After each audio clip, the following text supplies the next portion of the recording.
Épisode au bord du lac Léman. Steffansweig. Une nuit d'été 1918, non loin du petit village suisse de Villeneuve, un pêcheur qui menait sa barque au large du lac Léman aperçut un objet étrange au milieu de l'eau. S'approchant, il découvrit un esquif fait de poutres sommairement assemblées qu'un homme nu, n'ayant pour tout aviron qu'une planche de bois, tentait à grand-peine de faire avancer. Interloqué, le pêcheur s'approcha, hissa l'homme épuisé dans son embarcation, couvrit tant bien que mal sa nudité avec des filets et entreprit de parler au malheureux qui, tremblant de froid, se tenait craintivement replié dans le coin de la barque. Mais celui-ci répondit dans une langue étrange, dont aucun mot ne ressemblait au sien. Le pêcheur secourable abandonna bientôt ses efforts, remonta ses filets et se hâta de regagner la rive.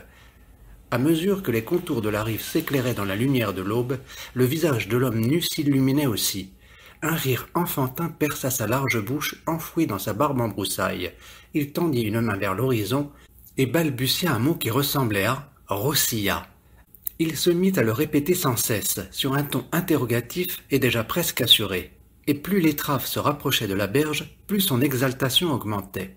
Enfin la quille crissa sur le sable. Les parentes du pêcheur, venues recevoir le butin des eaux, se dispersèrent à grands cris, comme autrefois les servantes de Nausicaa à la vue de l'homme nu dans le filet de pêche. Attirés par l'étrange nouvelle, les hommes du village accoururent peu à peu, bientôt rejoints d'un pas digne et zélé par le vaillant huissier municipal. Fort de certaines instructions qu'il avait reçues et de sa riche expérience des années de guerre, il comprit aussitôt qu'il s'agissait d'un déserteur arrivé à la nage depuis la rive française.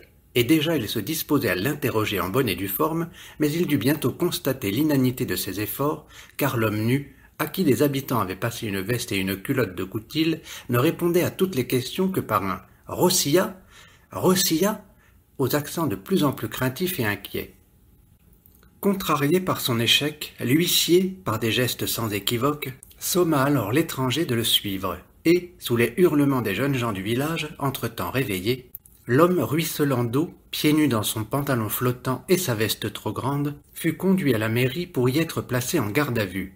Il ne se débattit pas, ne dit pas un mot, seuls ses yeux clairs s'étaient assombris sous l'effet de la déception, et ses hautes épaules se courbaient comme par crainte de recevoir des coups. La nouvelle de cette pêche humaine s'était dans l'intervalle propagée jusqu'aux hôtels tout proches, et quelques vacanciers, émoustillés par ce délicieux intermède dans la monotonie de leur journée, accoururent pour admirer le sauvage. Une dame lui offrit des confiseries auxquelles, méfiant comme un singe, il ne toucha pas. Un monsieur prit une photographie. Tous causaient et bavardaient avec entrain autour du pauvre homme de plus en plus terrorisé, lorsqu'enfin le directeur d'un grand hôtel, qui avait longtemps vécu à l'étranger et parlait plusieurs langues, lui adressa la parole tour à tour en allemand, en italien, en anglais et pour finir, en russe. À peine eut-il perçu les premiers accents de sa langue natale que l'effarouché sursauta. Un large sourire fendit son brave visage d'une oreille à l'autre, et, soudain rassuré, en confiance, il se mit à conter toute son histoire. Elle était très longue et très confuse. L'interprète improvisé se perdait dans la multitude des digressions, mais il en comprit du moins les grandes lignes. L'histoire de cet homme était la suivante. Il avait combattu en Russie, et puis un jour, lui et 1000 autres avaient été parqués dans des wagons qui les avaient emmenés très loin. Puis on les avait entassés dans des bateaux qui les avaient conduits encore plus loin, à travers des régions où la chaleur était telle que les os, selon son expression, vous fondaient dans la chair. Il avait fini par débarquer quelque part, avait été de nouveau parqué dans des wagons, et tout à coup, il avait reçu l'ordre de prendre d'assaut une colline, dont il ne savait rien de plus, ayant été touché d'une balle à la jambe dès le début des combats. L'assistance, à qui l'interprète utilisait son récit et ses réponses, comprit tout de suite que ce fugitif faisait partie de l'une de ces divisions russes à qui l'on avait fait traverser la moitié de la terre, depuis la Sibérie et Vladivostok, pour les envoyer sur le front français. Et tous, gagnés par une vague pitié et une vive curiosité, voulurent savoir ce qui l'avait poussé à entreprendre une aussi incroyable évasion. Avec un sourire mi-bonhomme, mi-matois, le Russe reprit son récit de bon cœur. À peine guéri, il avait demandé aux infirmiers où était la Russie, et ils lui avaient indiqué une direction, qu'il avait plus ou moins retenue grâce à la position du soleil et des étoiles. C'est ainsi qu'il avait pris la fuite, en cachette, marchant de nuit et se cachant le jour dans des granges pour échapper aux patrouilles. Il s'était nourri de fruits et de pain mendiés, 10 jours durant, avant d'arriver au bord du lac. Ici, ses explications devinrent plus confuses. Originaire de la région du lac Baïkal, il s'était dit, semblait-il, que l'autre rive, dont il apercevait les lignes ondoyantes dans la lumière du soir, devait être la Russie. Toujours est-il qu'il avait volé 2 grosses poutres dans une cabane, s'était allongé dessus à plat ventre et, muni d'une planche en guise de rame, avait gagné le large, où le pêcheur l'avait trouvé. Ce récit chaotique terminé, il demanda d'une voix anxieuse s'il pourrait être de retour chez lui dès le lendemain. Question si naïve qu'elle provoqua sitôt traduite l'hilarité générale. Mais bientôt, les rires firent place à une pitié émue, et chacun glissa quelques pièces ou billets dans la main du pauvre homme qui promenait autour de lui des regards inquiets et pitoyables. Entre-temps, après concertation téléphonique, un officier de police était arrivé de Montreux. Il eut toutes les peines du monde à dresser un procès-verbal de l'incident, car aux lacunes de l'interprète de fortune s'ajouta bientôt l'extraordinaire inculture de cet étranger, proprement inconcevable pour les Occidentaux. Il ne savait guère plus que son propre prénom, Boris, et ne pouvait fournir sur son village natal que des indications terriblement confuses. En gros, il était serf du prince Mecherski. Il employait le mot serf bien que le servage eût été supprimé depuis une génération, et habitait avec sa femme et ses 3 enfants à 50 verstes du Grand Lac.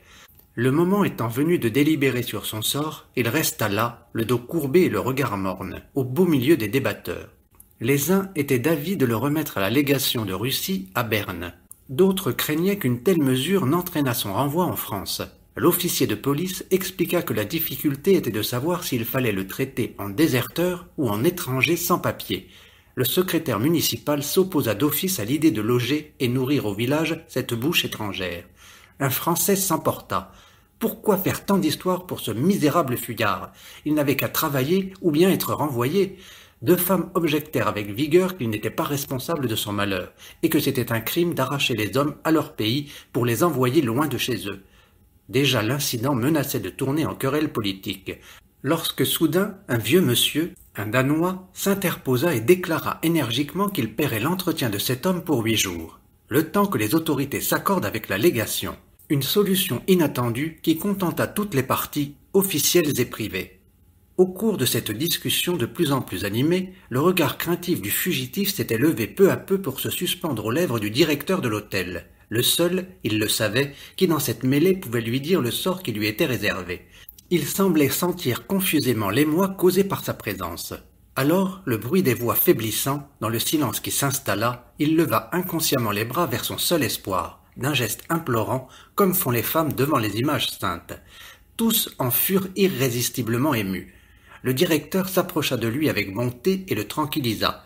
Il n'avait pas à avoir peur. Il pouvait rester sans crainte. Pour les jours suivants, on prendrait soin de lui à l'auberge.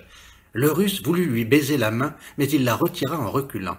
Lui montra la maison voisine, une petite auberge de village où il trouverait le gîte et le couvert, le réconforta encore chaleureusement, puis, lui adressant un dernier signe amical, remonta la rue jusqu'à son hôtel. Immobile, le fugitif le suivit du regard, et, plus il voyait s'éloigner le seul être qui comprit sa langue, plus son visage, à peine éclairci, s'obscurcissait de nouveau.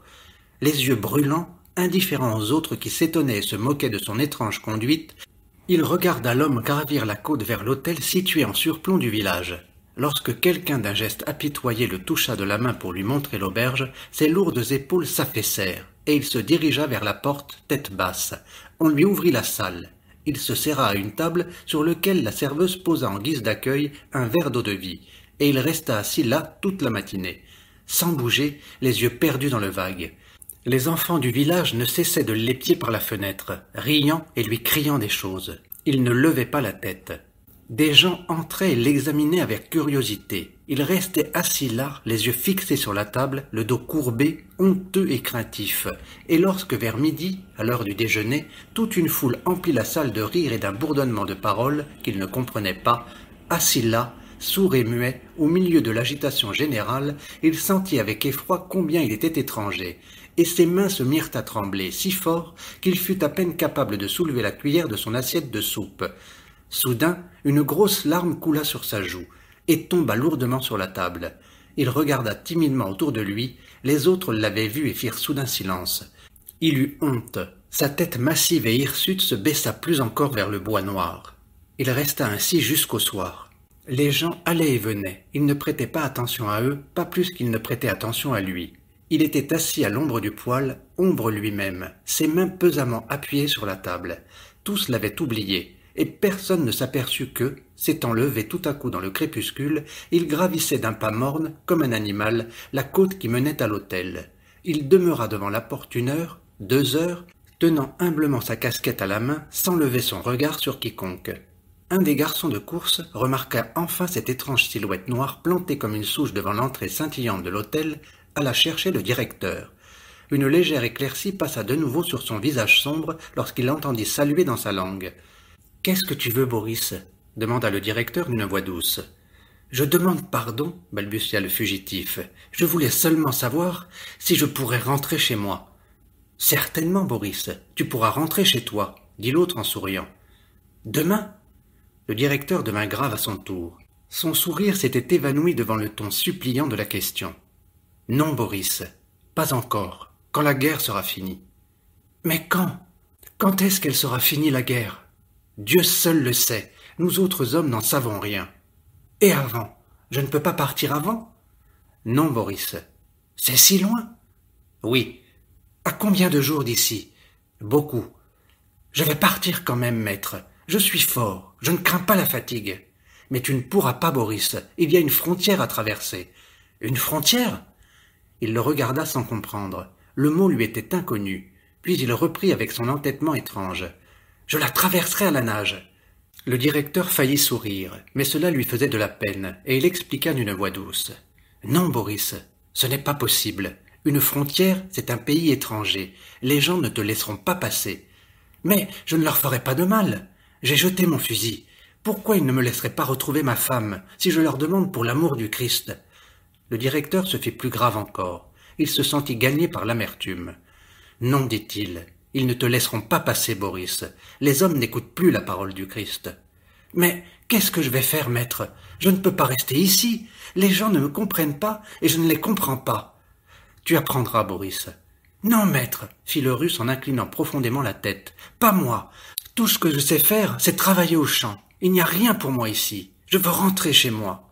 Montre-moi le chemin. » « Il n'y a plus de chemin, Boris. »« Mais, maître, ils ne peuvent pas m'interdire de retrouver ma femme et mes enfants. Je ne suis plus soldat. »« Ils le peuvent, Boris. »« Et le tsar ?» Il avait posé la question subitement, tremblant d'espoir et de respect. « Il n'y a plus de tsar, Boris. Les hommes l'ont destitué. »« Il n'y a plus de tsar ?» Il fixa l'autre d'un regard hébété. Une dernière lueur s'éteignit dans son regard, puis il dit, à bout de force, « Alors, je ne peux pas rentrer chez moi. » « Pas encore. Tu dois attendre, Boris. »« Longtemps ? » ?»« Je ne sais pas. » Le visage s'assombrissait de plus en plus dans l'obscurité.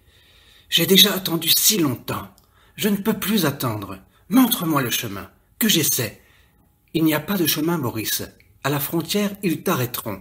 Reste ici. Nous te trouverons du travail. »« Les gens ne me comprennent pas ici, et je ne les comprends pas, » répéta-t-il avec obstination. « Je ne peux pas vivre ici. Aide-moi, maître. » « Je ne peux pas, Boris. Aide-moi, maître, pour l'amour du Christ, aide-moi, je n'en peux plus. »« Impossible, Boris. Aujourd'hui, personne ne peut aider personne. » Ils restèrent silencieux, l'un en face de l'autre. Boris pétrissait sa casquette dans ses mains. « Alors, pourquoi ils m'ont sorti de chez moi? Ils ont dit que je devrais défendre la Russie et le tsar. Mais la Russie est loin d'ici. Et le tsar, tu dis qu'ils l'ont... Comment tu dis? Destitué. Destitué. Il répéta le mot sans le comprendre. « Qu'est-ce que je peux faire maintenant, maître? Il faut que je rentre chez moi. Mes enfants me réclament. Je ne peux pas rester ici. Aide-moi, maître, aide-moi. »« Je ne peux pas, Boris. »« Alors, personne ne peut m'aider ?»« Aujourd'hui, personne. » Le Russe baissait toujours plus la tête, et soudain, il dit d'une voix sourde. « Merci, maître. » Et il se retourna. Il descendit le chemin à pas lents. Le directeur de l'hôtel le suivit longtemps du regard et s'étonna de voir qu'il ne prenait pas le chemin de l'auberge, mais descendait l'escalier vers le lac. Poussant un profond soupir, il rentra dans l'hôtel pour retourner à son travail. Le hasard voulut que le même pêcheur, le lendemain matin, repêchât le cadavre nu du noyé. Il avait laissé sur la rive, plié avec soin, le pantalon, la casquette et la veste qu'on lui avait offert, et il était entré dans l'eau comme il en était sorti. Un procès-verbal de l'incident fut établi, et comme personne ne connaissait le nom de l'étranger, une simple croix en bois fut plantée sur sa tombe, l'une de ces petites croix témoins de destins anonymes dont notre Europe est aujourd'hui couverte d'un bout à l'autre.